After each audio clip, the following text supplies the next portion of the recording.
Let's talk about Turnitin. Turnitin is a tool that is used by many schools, including Abilene Christian University, to help students and faculty recognize material that has been written by someone other than the author of the paper. Now, this can be very helpful in helping you catch mistakes, oversights, and other things that may cause this to unintentionally end up in your paper, and fix them proactively before it gets graded, which is always the best time to fix things. Now, it's also something that a faculty member who is working with you on a longer project may also use to call your attention to some things. And there's a lot of confusion about what a Turnitin report and what a Turnitin percentage indicate, so that's what we're going to be talking about today. So we're going to talk a little bit about how Turnitin works, how its algorithm for finding what it thinks are matches, how that works. We'll talk about false positives, and we'll talk about true positives. And I'll explain each of those things as we get in. Particularly, we'll talk about how to respond to a true positive match. So how does that Turnitin matching algorithm work? Well, first of all, we have a database that Turnitin maintains where it has grabbed text from documents in public databases and from subscription databases that you need to pay for access to, and it'll also troll the internet. It'll look for text updates and grab things. Now, this is a massive amount of data, and there's some things that you would be surprised that it has, and also some things that you discover are actually very common, because with such a large sample size and only so many ways to word things, there will be small matches that inevitably happen.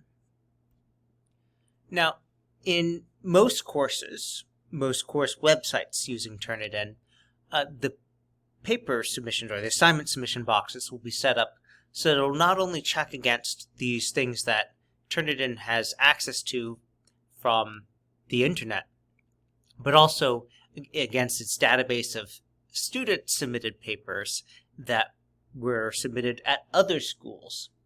And so this is a great way if you are trying to check, say, if something has been used in a course somewhere else and maybe a sibling gave a copy or something like that. So from the faculty perspective, that's very useful. What we need to, again, be careful about is that whenever you have such a large sample, there may be things where it's just there are only so many ways to word something. And also, depending on the course site, you might also have papers being checked against things that have also been uploaded at ACU specifically.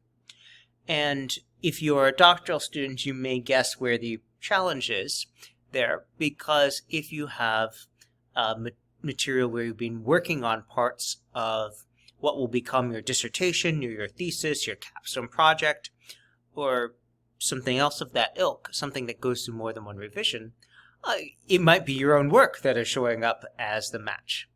Now, I will say that faculty members do have the access to go look and see what those specific matches are. They can see things to a degree that students do not normally have access to. But because of this, most of the assignments at ACU that are designed to carry over like that, the course websites have been set up to not check against other course papers uploaded from ACU. Now, that is something that's imperfect. There may be a course that has been redesigned or something, or they've deliberately set it up not because they want to see those matches. But in general, if you're doing a capstone-based assignment, it's set up so that it's not checking against all your past papers. Now, professors or programs may tweak the settings for an individual Canvas site that uses Turnitin. And a very common one is to tweak the number of consecutive words. If you're, say, teaching freshman composition, you may want to be teaching people about different ways of phrasing, and so you set your number of consecutive words very low. But once we go into things where there's more research language, there's standardized language to indicate things. Some cases, standardized language specified by the government, to meet regulatory standards or to follow guidelines for informed consent where it's going to be very similar, if not identical. And so for that reason, a professor or program might change the number of consecutive words that's being searched so that it excludes more of those things in general. And you also might have a particular assignment that might specifically prohibit using quotations, marked or otherwise. Now, why does that come up? Well, for the quotations, there's a common setting that will exclude some things. And the most common settings are going to be excluding bibliographic matches, like your references section, as well as marked quotes. Now, there are some cases where a professor might choose to exclude it. If you have a suspiciously similar references list to some source there, they might want to look at that and see, okay, have you gone beyond the references that used by another source? And it's important to make sure that your research is current and that you are expanding the body of literature and not just limiting to what someone else looked at. So it might come up here and there. After all is said and done, after your paper has been uploaded, and after Turnitin looks at whatever settings have been given about excluding or not excluding references, quotations, and bibliographies that are properly marked and formatted so that it can recognize those, then Turnitin will do some math and generate a matching percentage. And that is a number that, together with the highlighted report that it generates, will give you some idea of, are there sections that need some attention where you need to mark quotes, paraphrase better, cite, etc. And unfortunately, because the nature of what you're feeding into Turnitin may vary tremendously, that number has no set, oh, this is great thing. If, for example, you are reproducing a survey instrument text, well, if you've reproduced it correctly, that text should match 100% with the original publication. And so if that reproduced survey instrument is half of your paper, well, then that's going to be a half matching percentage. So it depends a lot on what you are feeding in. But in general, if you see a higher percentage, it's a good idea to look extra close. And if you see a lot of highlighting, you might either want to have a talk with your professor about their matching percentages, the matching number of words or something like that, or look at your own text and see, is there something that you've missed that you need to take care of?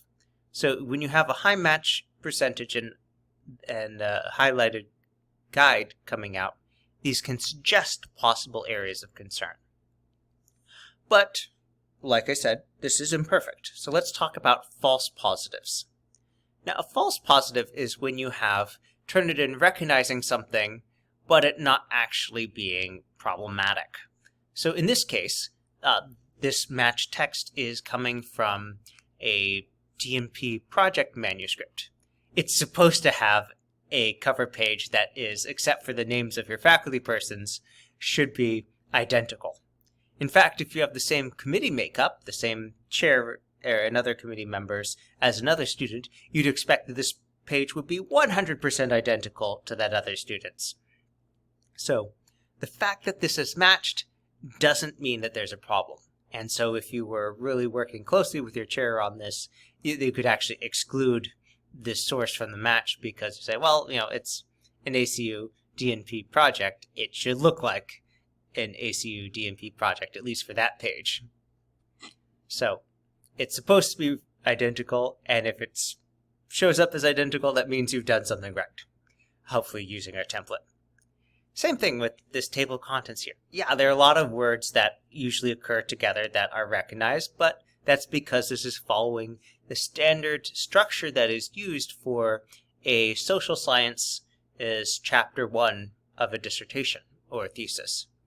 And so this is what we call deliberate similarity, because the names of these sections are actually specified in the DMP and EDD program guidelines. So they should be pretty similar, if not entirely identical there. Now this is a different sort. So these are common ways of wording and phrasing. Oh, an economic burden on individuals and society. Yeah, that comes up all the time when you're doing public health, when you're doing sociology, sometimes even psychology. So that's a standard phrase that you'll see a lot. In the first example, the last line, having the American Diabetes Association, parentheses, ADA. So that chunk by itself, that is 5 consecutive words. And then, because it's the ADA, the American Diabetes Association, they talk about things like glycemia and target levels and stuff. So having somewhere after that the word target appearing is not a cause for alarm. If you're naming the ADA, you gotta have the American Diabetes Association being spelled out somewhere in your paper. And to be talking about a target level, well, that's kind of what they do. So now, there are also some times when you're listing things, and you're trying to list them in logical and alphabetical order, and so you'll end up having this be very similar to the another source. Now, in this case, I would look at this, and the thing that concerns me is not the fact that there's that match in the bottom thing, that there's that matching text in the green. What bothers me is that after VADT, there's an APA rule that you should never have back-to-back closing and opening parentheses. So that should actually be replaced by a semicolon and a space. So if the report calls your attention to that, just go ahead and fix it. Fix that thing. Don't worry about who told it to you. That's something where part of your responsibility is to have your manuscript be APA compliant. All right, so now let's turn our discussion to true positives. Now, true positives are where we start needing more aggressive action, because you do not want to turn in material that is claiming other people's work as your own. First of all, that's plagiarism. Second of all, that's prohibited by ACU. Third, that is grounds potentially for having an assignment being rejected, you have to revise, or you get a failing grade, none of which is good. So when you see a true positive, when there's something that you can recognize this is a true positive, then what you should do is figure out how to correct that. So let's talk about that a little bit. So here's a thing where I look at this and, there is a very large block of text that is being recognized here. You can see it's highlighted, it has the number 2 for each of them, which means they seem to all be coming from the same sources. And we have a lot of text. In fact, that first set, if we're writing in APA style, that should be their data were kept confidential at all times. And the fact that one word has been changed doesn't change the fact that this looks like a whole bunch of text was taken from another source, down to citing Sheehan 2005. And so that is something that we absolutely want to be correcting here. So this is text that you're either quoting the guidelines, or better yet asking, does this information need to be said this way at all? I think the information here could be condensed to 1, maybe 2 sentences that are more focused on what you're doing. And one of the other problems, besides this text appearing to have been taken from another source, is that it's actually saying things that the section doesn't require. And so definitely want to fix that. Now, it also includes finding quotations that have been incorrectly marked, meaning missing one or both quotation marks or indentation for block quote. In this case, you can see there is a quotation mark at the start, but we're not getting one at the end. So this is Turnitin pointing out, hey, this is not correctly marked as a quotation. I recognize this text. And if this was you, then I would immediately go and add that other quotation mark here. Now we see that there's that citation there after it, but we still need that other quotation mark. Now another example here is we have something where a couple words have been changed. We've had distinctive swapped in for unique. We've had a program changed to the American spelling. Assesses changed to evaluates. And basically this is pretty much that sentence. So it's what we call a patchwork paraphrase. And patchwork paraphrasing is not considered acceptable for graduate level writing at ACU. So this needs to be more substantially rewritten in your own words, generally accomplished by focusing on the details that are actually most relevant to your study, rather than all the things that were written about in the original source. Or if it's absolutely necessary to have these details, mark it as a quote and cite it. Now, this case here, this is referring to an instrument. And so quoting the exact parameters there, the exact language used to describe it, that might be necessary to accurately describe it, in which case, if that is what's going on, you should quote and cite the source. Because if you can't rewrite it without changing the meaning, then don't rewrite it. But that's going to be the exception rather than the rule. Okay, so let's talk about what to do if you do find you have a true positive match. So let's go through, for start, if there's a match that's missing a citation, add that citation. That's very straightforward. That's not something you should need to have a discussion with anyone about. And after that, ask you the question, can or should this be paraphrased or summarized? Summarized involving condensing this information. In most cases, it should be one of those. And if it's something that should be a quotation still, nevertheless, there's some important detail of the wording, and again, this should be the exception, not the rule. If there is, then should you be introducing this as a quotation, and how much of it do you need to make your point? Regardless, you don't want to use what's called a drop quotation, where you just put quotation marks on it and don't introduce it or discuss it. That is used in some styles of writing. It's broadly recognized as being problematic because then there's no context for it. And we don't know what you think about it. And so you want to, rather than just putting quotation marks on it, like you see in this example, to introduce and discuss it. Like, or et al. 2018 noted, so we get who wrote it because it might be important. We get that first. Then we have the specific thing. Okay, here's what the author said they found. Changes in multiple attitudes toward insulin were detected before and after the group intervention. And that is a finding that aligned with those of Smith et al. And Pierre et al. 2014. Now, there is something here that might catch your eye. Normally, you would have the page number be at the end of the sentence. Where one of the rare exceptions where you'd have it like you see here is when that would confuse what source the page number was being given for. Now, because this is such a rare exception, sometimes people just break this into two separate sentences. So they put a period after page 113, close parentheses, period, and then say, this finding aligned with those of blah, to avoid having this uncommon thing where it's so uncommon it may strike you as incorrect. Either one would be correct, but again, the important part is that we have the clear introduction, the quote is marked, we have the page number for the citation, and then we have that discussion afterwards. All right, so that was our brief introduction to how to understand how Turnitin works, to understand what a false positive is, what a true positive is, and what to do if you find yourself with a true positive. And I would recommend taking this all in the spirit of improvement.